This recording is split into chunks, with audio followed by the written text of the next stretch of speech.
अस्सलाम वालेकुम friends, welcome back to top smarties drama serial Mann Mast मलंग।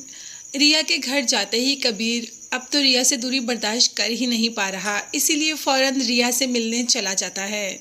मगर रिया जानती है कि उस घर वाले इस रिश्ते के लिए कभी हाँ नहीं करेंगे, इसीलिए कबीर को खुद से दूर रहने का कह दिया।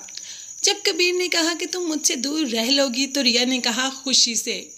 अब तो को कबीर की भी ईगो पर सवाल आ गया और कह दिया कि ठीक है, अब तुमसे बिल्कुल भी नहीं मिलूंगा, और वहाँ से चला जाता है।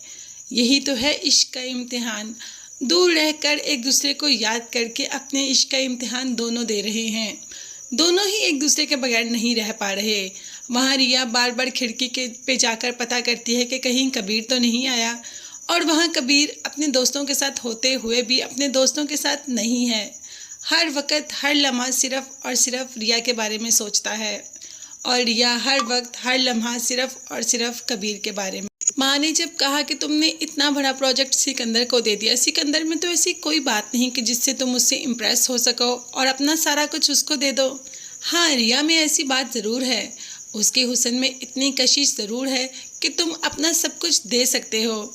तो कह दिया, मैं रिया के हुस्न के पीछे नहीं बल्कि वाकई ही सिकंदर को सब कुछ दिया है। तो माँ ने कह दिया कि मुझे तो ये सब मजाक ही लग रहा है, और ये मजाक की हद तक ही रहे, इसको सीरियस नहीं होना चाहिए। तुम और रिया कभी एक दूसरे के साथ नहीं रह सकते, कभी तुम दोनों एक दूसरे का साथ नहीं पा सकते, इसीलिए रिया से दूरी इख्तियार रखो।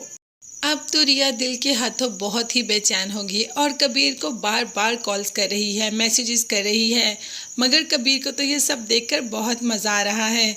वो तो रिया के किसी कॉल किसी मैसेज का जवाब दे ही नहीं रहा। जब रिया बहुत तंग पड़ गई तो आखिरकार कबीर ने फ़ोन उठा ही लिया। तो रिया ने जब अपनी मोहब्बत की बात करनी चाहिए तो कबीर ने कह दिया कि मेरे बगैर नहीं रह सकती। अच्छा ठीक है, मैं हमेशा तुमसे मिलने आता हूँ, चलो फिर इस पर तुम मुझसे मिलने आ जाओ। अब तो रिया अजीब ही कश्मकश में पड़ गई। आखिर वो कबीर से कैसे मिलने जा सकती है, उस घर सबके साथ सामने कैसे जा सकती है। कबीर तो रात के आधे पैर आ जाता था, वो भी खिड़की फैलाकर। अब रिया कैसे जाएगी। कबीर वैसे रिया को तंग ही कर रहा है। वो तो जानना चाहता है, देखना चाहता है कि रिया उससे कितनी मोहब्बत करती है। वफ़ा ने भी अपनी बहन मीना को कह दिया कि मीना तुम कबीर के पास पास रहा करो, उसे अपनी मोहब्बत का एहसास दिलाओ। तो जैसे ही कबीर जा रहा होता है, मीना आवाज़ देती है और कह देती है कि जल्दी आइएगा, मैं आपका इंतज़ार कर रही हूँ।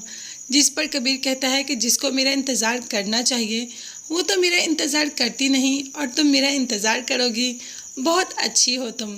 मतलब रिया बिल्कुल भी अच्छी नहीं है। ये तो हमें आगे जाकर पता चलेगा कि मीना या रिया, अब कबीर इन दोनों में से किसको सेलेक्ट करेगा। ये देखने और जानने के लिए चैनल को लाजमी सब्सक्राइब कीजिएगा। नेक्स्ट वीडियोस तक के लिए अल्लाह हाफिज़, bye bye and take care.